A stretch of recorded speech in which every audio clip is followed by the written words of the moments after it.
Thân chào tất cả các bạn. Hôm nay mình cùng đến với cái kênh là The Economist, nhà kinh tế học của Anh, để mà nghe họ bàn xem là tại sao cái giá thịt gà nó lại rẻ đến như vậy. Xin mời.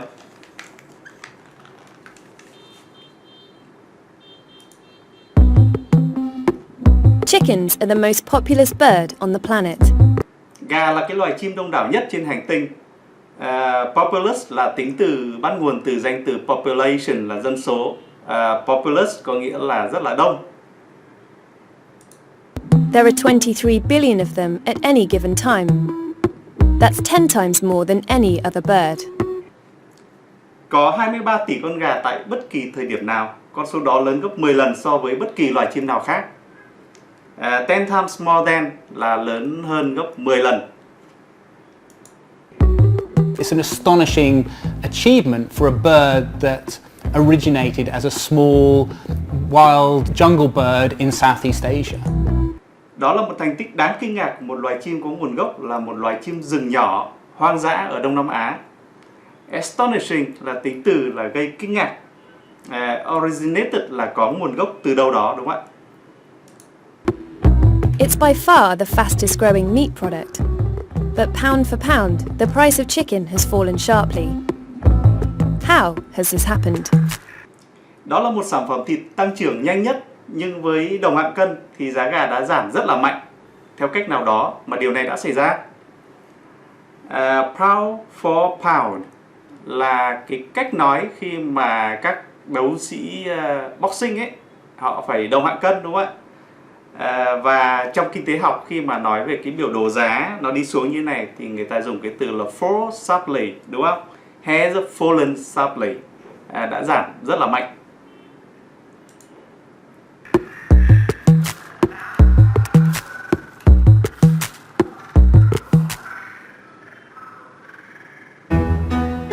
This farm is at the forefront of a technology revolution that has drastically changed chicken farming.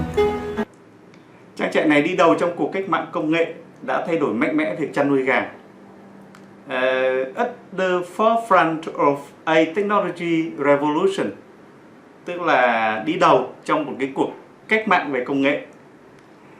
Dramatically là trạng từ, có nghĩa là mạnh mẽ, đúng không? Và chicken farming đây chính là nuôi gà. It's run by David Speller, who's pioneered the use of CCTV and CO2 monitors in chicken sheds. Along with his own farm, he works as a consultant, overseeing the raising of around 3 million chickens in the UK. Nó được điều hành bởi David Speller, người tiên phong trong việc sử dụng màn hình camera quan sát và cảm biến khí CO2 trong chuồng gà. Cùng với trang trại của riêng mình, anh còn làm tư vấn giám sát việc nuôi khoảng 3 triệu con gà ở nước Anh. Pioneer là đi đầu, đúng không ạ? Và cái CCTV này là viết tắt của cái từ là Closed Circuit Television, là cái camera quan sát. Chicken sheds, trong cái bài này người ta sẽ dùng rất là nhiều từ khác nhau bởi vì họ là những cái người mà viết báo chuyên nghiệp, đúng không ạ? Thì cũng là chuồng gà, nhưng mà chuồng gà nuôi công nghiệp thì gọi là shed. Và overseeing là giám sát, đúng không ạ? The raising trong trường hợp này cũng như vậy, là việc chăn nuôi thì gọi là the raising. Chúng ta nghe tiếp nhé, xin mời. You can't get away from the scale. There are 45,000 birds in this barn, managed by one computer. Two men will run 200,000 birds for me. Bạn không thể bỏ qua quy mô. Có 45.000 con gà trong chuồng này và được quản lý bởi một cái máy tính. 2 công nhân sẽ phụ trách 200.000 con gà cho tôi. Trong cái bài này thì trong cái văn nói ấy, thì người ta gọi con gà là bird, là con chim, đúng không ạ? Thì ta phải dịch là con gà thì nó mới thoát ý, đúng không ạ? Bởi vì gà thực ra là một loài chim, đúng không ạ? Ở đây có cái từ là barn, cũng có nghĩa là chuồng gà là barn, đúng không ạ? Nãy ta có cái từ shed rồi, và bây giờ có thêm cái từ barn này. Và two men will run 200,000 birds for me. Cái run này không có nghĩa là điều hành hoặc là chạy, đúng không ạ? Mình dịch nó là phụ trách thôi, theo ngữ cảnh mà dịch. Chickens were first domesticated over 8,000 years ago, but it wasn't until the 1940s that major efforts were made to create a super breed. Gà được thuần hóa lần đầu tiên cách đây hơn 8.000 năm, nhưng mãi đến những năm 1940, những nỗ lực lớn mới được thực hiện để tạo ra một cái siêu giống gà. Domestic là ở trong nhà, đúng không? Thuộc về gia đình, đúng không ạ? Domestic water là cái nước ở trong nhà, đúng không ạ? Còn người nào nội trợ thì gọi là domestic work là công việc nội trợ, đúng không ạ? Động từ nó là domesticate là được thuần hóa. Và cái major efforts were made có nghĩa là cái nỗ lực lớn được thực hiện, đúng không ạ? Và a super breed ở đây là giống, đúng không ạ? Một cái siêu giống. The Chicken of Tomorrow competition in America would change chickens forever. Cuộc thi đi tìm giống gà cho tương lai ở Mỹ sẽ thay đổi loài gà mãi mãi.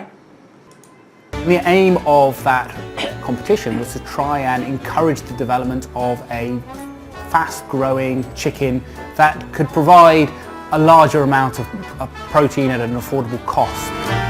Mục đích của cuộc thi đó là cố gắng và khuyến khích sự phát triển của một cái giống gà mà có thể lớn rất là nhanh, có thể cung cấp một cái lượng protein lớn, lớn hơn rất nhiều, nhưng mà chi phí thì lại phải chăng. Có mấy từ ta có thể học được ở đây là cái từ là affordable cost là với cái chi phí phải chăng, đúng không? Affordable là trong cái khả năng, trong cái tầm tiền, trong ví mình có 10.000, đúng không ạ? Thì cái đó nó là chỉ là 10.000 thì nó là affordable, đúng không ạ? Còn người ta còn có dịch là giá rẻ nữa, đúng không ạ? Affordable housing, nhà giá rẻ. The success of the contest proves conclusively that it is possible to breed chickens with superior meat type characteristics. Thành công của cuộc thi đã kết luận rằng có thể nhân giống gà với các cái đặc tính loại thịt vượt trội.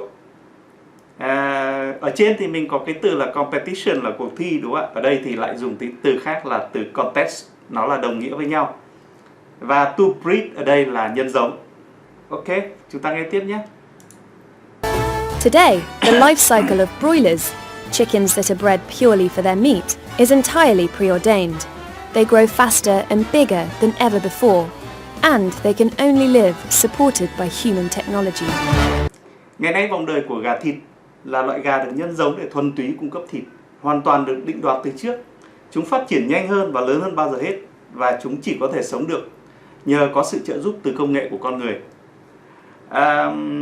Ở đây có một cái từ ta học được rất là hay là broiler, là gà thịt. Trong dân gian còn có cái từ tiếng Việt là gà giò ấy, để phân biệt với gà đẻ, đúng không ạ? Gà đẻ là chuyên cung cấp trứng thì là gọi là egg laying chicken. Và có cái từ nữa là từ ordain.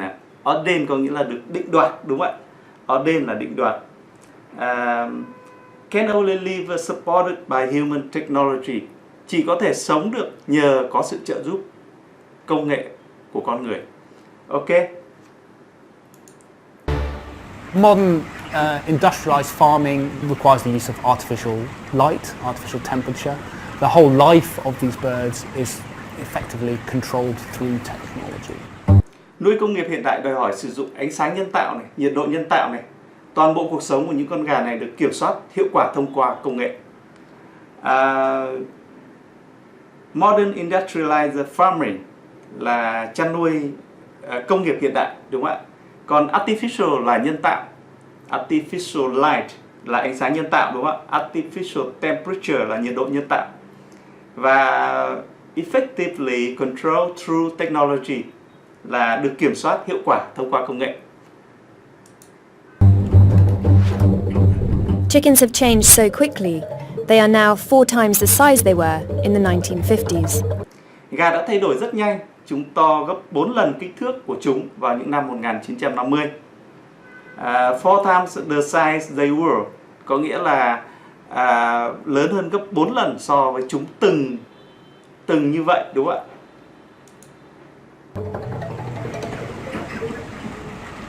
90,000 chicks at a time get delivered. It's our job to nurture them and farm them up to a bird that's then ready to go back for processing.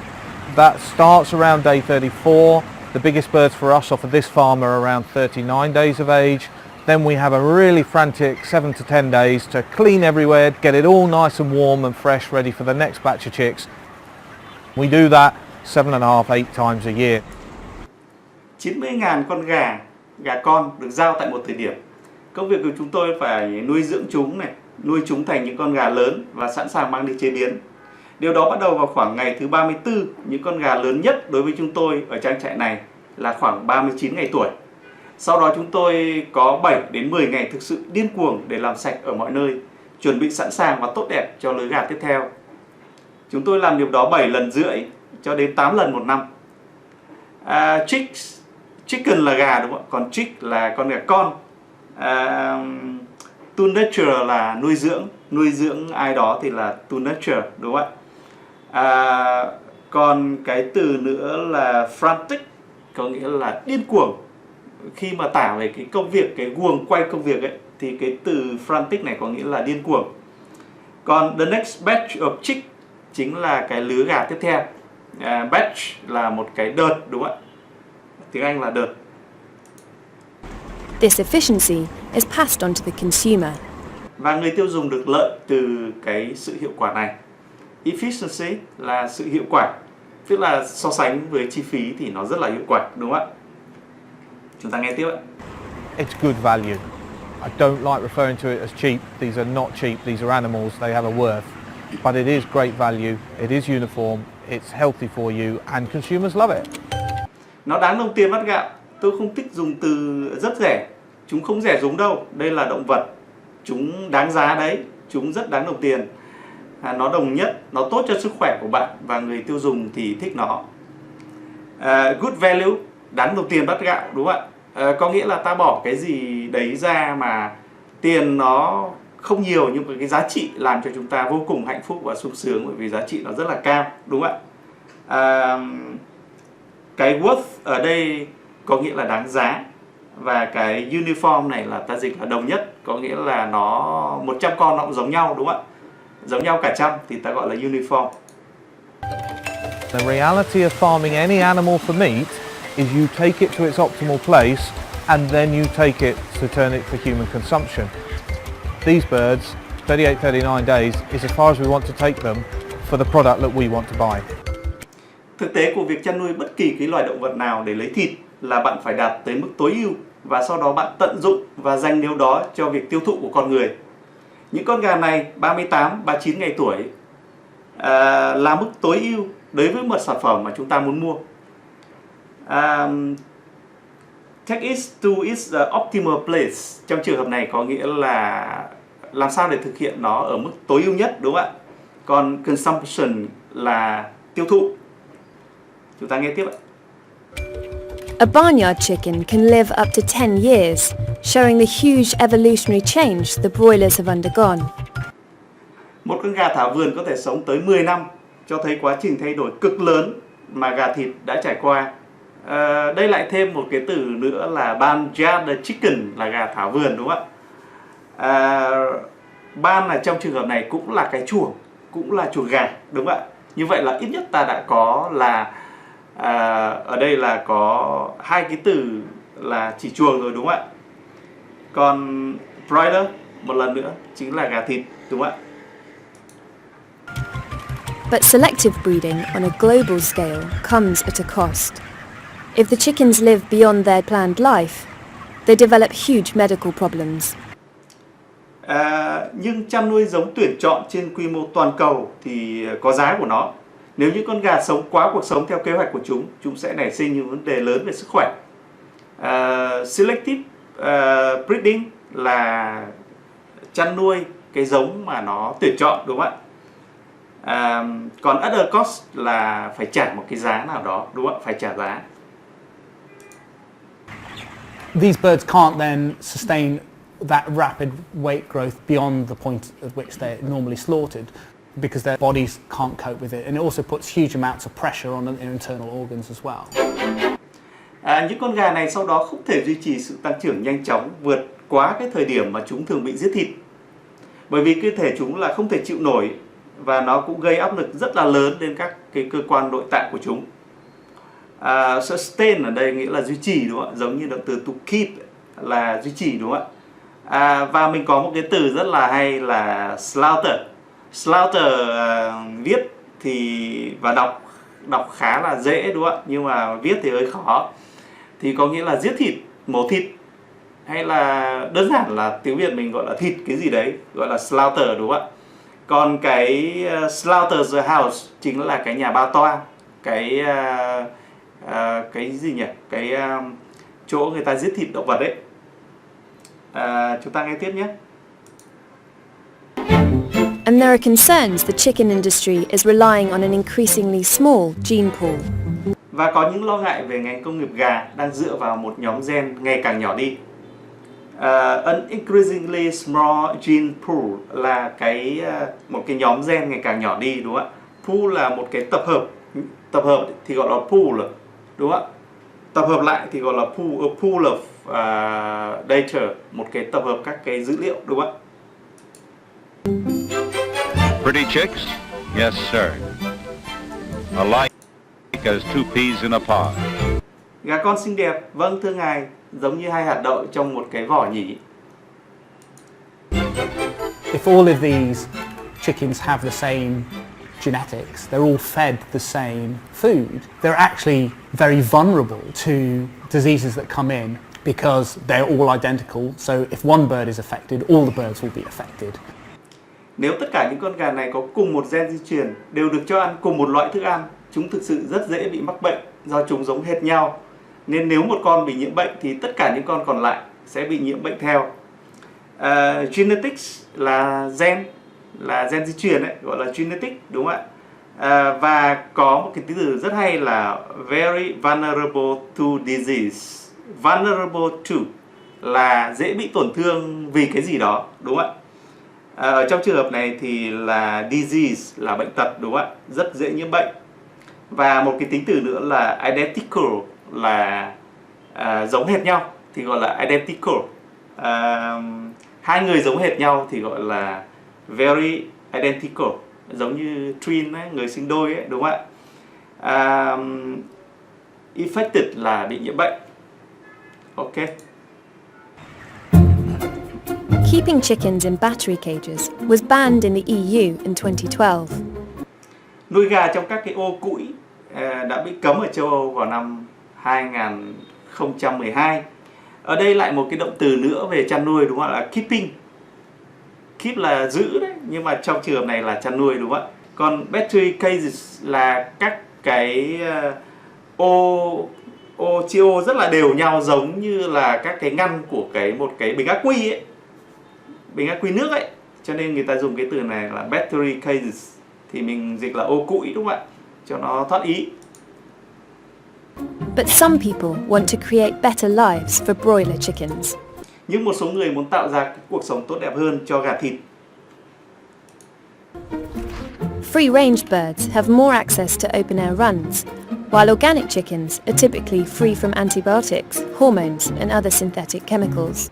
Gà thả rông có nhiều hoạt động ở ngoài trời và gà nuôi hữu cơ thường không có kháng sinh này, không có hormone này và các cái hóa chất tổng hợp khác. Ở đây có một cái từ rất hay là thả rông, đúng không? Mình đi tìm mãi giờ mới thấy là free range birds. Tôi nhắc lại nhé, trong trường hợp này họ dùng chữ birds này có nghĩa là gà, đúng không ạ? Free range là thả rông. Nhưng mà nếu nói chị em là ăn mặc thả rông ấy, thì mình lại có cái từ khác nhé, không dùng được từ này. Chị em ăn mặc thả rông có nghĩa là không mặc cái áo con ở bên trong, đúng không ạ? Thì mình gọi là braless wearing, đúng không ạ? Còn cái organic chicken chính là gà được nuôi hữu cơ. Ta rất quen với cái từ organic này, có nghĩa là hữu cơ, đúng không ạ? Antibiotics là chất kháng sinh và synthetic chemicals là các cái hóa chất tổng hợp. Organic chickens get to live the longest, 81 days compared to intensively reared birds, which live between 35 and 40 days. Gà hữu cơ được sống lâu nhất 81 ngày so với các cái con gà được nuôi công nghiệp mà chỉ sống từ 35 đến 40 ngày. Rất là hay. Ở đây mình lại tìm được một cái từ khác là gà công nghiệp, đúng không ạ? Rõ ràng là mình không thấy cái từ công nghiệp đây mà vẫn phải dịch nó là gà công nghiệp. Các bạn để ý là họ dùng cái từ là intensively reared birds, đúng không ạ? Birds đây là gà đấy. Thì trong tiếng Anh rõ ràng đến thời điểm này mình có 3 cái từ chỉ về chăn nuôi, đúng không ạ? Là raise, là keep này, và bây giờ đến rear, đúng không ạ? Ở trong trường hợp này là intensive reared birds, những con chim được nuôi thâm canh, đúng không ạ? Thì chính là nuôi công nghiệp, là gà công nghiệp, đúng không ạ? Free-range chickens get the most access to open-air runs. But when it comes to living space, organic and free-range fare far better than intensively reared birds, where as many as 17 adult birds live in a single square meter. Gà thả rông có nhiều hoạt động ngoài trời nhất, nhưng khi nói tới không gian sống thì gà hữu cơ và gà thả rông có không gian sống rộng rãi hơn nhiều so với các con gà nuôi công nghiệp. Các con gà công nghiệp thì ta thấy là có tới 17 con trưởng thành sống trong cùng 1 mét vuông. Far better, better là tốt hơn rồi, nhưng far better là tốt hơn rất là nhiều, thì ta thêm chữ far đằng trước, đúng không ạ? Organic farming might offer animals a greater quality of life, but consumers are largely driven by cost. And in an average UK supermarket, an intensively reared chicken costs several times less than its free-range or organic cousins. Chăn nuôi hữu cơ có thể mang lại cho động vật chất lượng cuộc sống cao hơn, nhưng người tiêu dùng lại chủ yếu bị chi phối bởi giá cả. Và trong một cái siêu thị trung bình ở Anh ấy, một con gà được nuôi công nghiệp có giá thấp hơn rất là nhiều lần so với gà thả rông và gà nuôi hữu cơ. Drive là động từ, đúng không ạ? Driven by có nghĩa là bị chi phối bởi cái gì đó thì gọi là driven by. You are talking significant cost difference, and I think that's why we see the demand is not there. If the demand was there, we'd all be doing it. Bạn đang nói về sự khác biệt đáng kể về chi phí, và tôi nghĩ đó là lý do tại sao chúng ta không thấy cầu ở đó. Nếu có cầu ở đó, ắt tất cả chúng ta sẽ làm điều đó.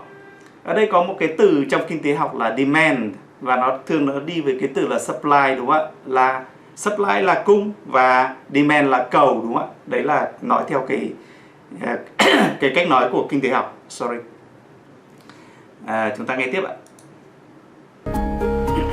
Over 95% of broiler chickens are intensively reared in the UK. Organic and free-range chickens make up the rest. Hơn 95% gà thịt được nuôi ở Anh là gà công nghiệp. Gà nuôi hữu cơ và gà thả rông chỉ chiếm phần còn lại thôi. Make up the rest có nghĩa là chiếm phần còn lại, đúng không ạ? So what's key for me in being a farmer of chicken is to understand what the consumer wants to buy. We are purely market driven. Vì vậy điều quan trọng đối với tôi khi trở thành một cái nông dân nuôi gà là hiểu được người tiêu dùng muốn mua cái gì. Chúng tôi hoàn toàn để thị trường điều tiết. Ta lại nhắc lại cái từ này, đúng không ạ? Purely market driven, bởi vì trong kinh tế học khi dùng cái cụm từ này thì rất là quen thuộc, đúng không ạ? Là do thị trường điều tiết, do thị trường quyết định, đúng không ạ? Mr. Market quyết định. For as long as shoppers want cheap and plentiful chicken, they will continue to be bred ever more intensively. Chừng nào người mua còn muốn gà giá rẻ và dồi dào thì chúng sẽ còn tiếp tục được nuôi mạnh mẽ hơn nữa. Ý nói chúng ở đây là gà công nghiệp, đúng không ạ? Ok, còn bây giờ xin chào và hẹn gặp lại.